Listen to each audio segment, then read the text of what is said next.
Hello everyone, today is Tuesday, January 6th, 2026. Happy New Year to all my valued listeners. Hope everyone is doing well mentally and physically.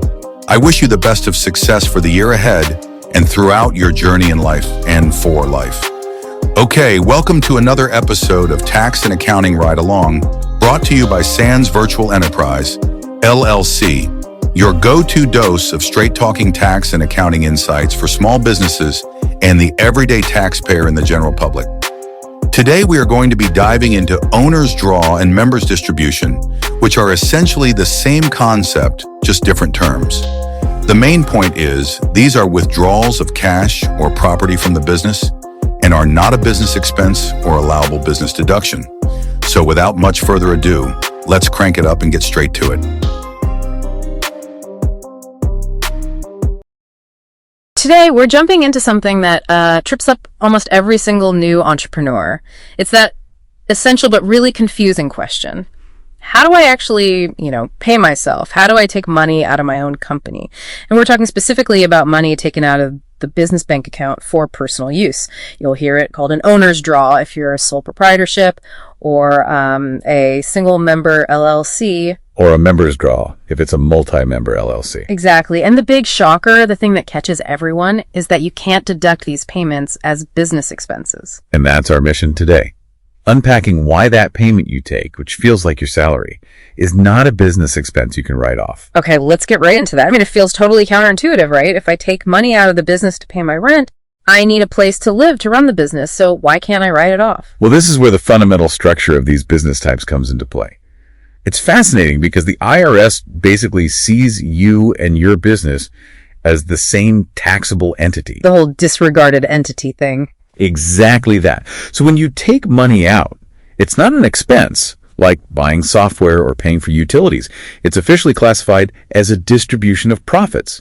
You're just moving your own money from your business pocket to your personal one. So it's not about operating the business. Precisely. The purpose of the funds is what matters. It's not being used to operate the business, it's being removed by the owner. Okay, that makes sense. So what does that actually mean for my tax bill at the end of the year? I think the common assumption is, well, if I take a $20,000 draw, I owe income tax on that $20,000. But that's not quite how it works, is it? That is the big misconception. And this is where it gets really, really interesting for business owners. The tax you owe is not tied to the physical cash you actually withdrew. As a sole proprietor or LLC member, you pay income tax on your share of the business's total paper profit. Wait, hold on. Whether or not you actually took the money out of the account. Whether or not you ever moved a single dollar of it. Wow. Okay. Can you give us a quick, concrete example? Because that is a huge point. Of course. Let's say your business makes $50,000 in profit this year. On paper. Okay. But you're being cautious, so you only took a draw of, say, $20,000 for your personal expenses. Mm-hmm. You don't owe tax on the $20,000 you took. You owe income tax on the full $50,000 of profit. So that other $30,000 that's just sitting in the business bank account, I've already paid the tax on that. You've already paid the government its share. Yes. That is such a critical nuance. Okay, so before we get to the actionable advice, there's a term we have to define.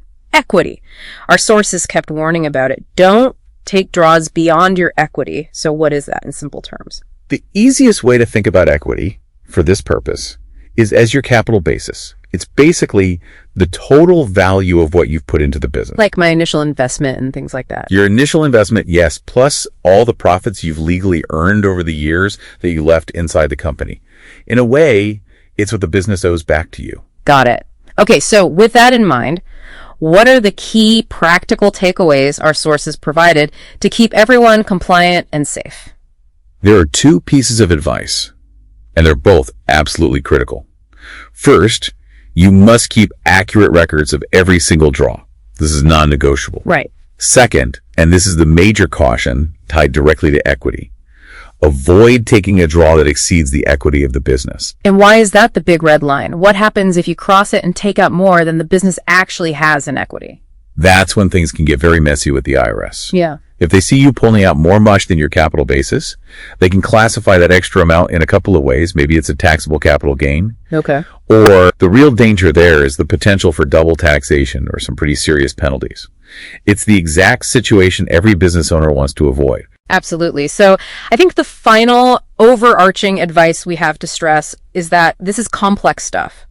And because every situation is a little different, you really have to consult a tax professional for your own business. Don't try to DIY this. For sure. And maybe the final thought to leave everyone was, if you step back and look at the big picture, this whole distinction between a deductible operating expense and a non-deductible distribution of profit, that's really the foundation of tax strategy for small business owners. Understanding your business equity isn't just some boring accounting detail.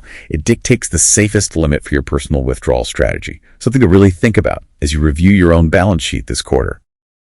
Well, folks, that's a wrap. Thanks for joining us for another episode of Tax and Accounting Ride-Along, courtesy of Sands Virtual Enterprise, LLC. Got feedback or curious questions? Or maybe a topic that needs some airtime? We'd love to hear from you. Connect with us at admin@sve-accountingandtaxes.com or text us at 404-5858513. Also, follow us on Facebook, Instagram, TikTok, YouTube, and LinkedIn for more insights. Catch you next time for more business talks and good times.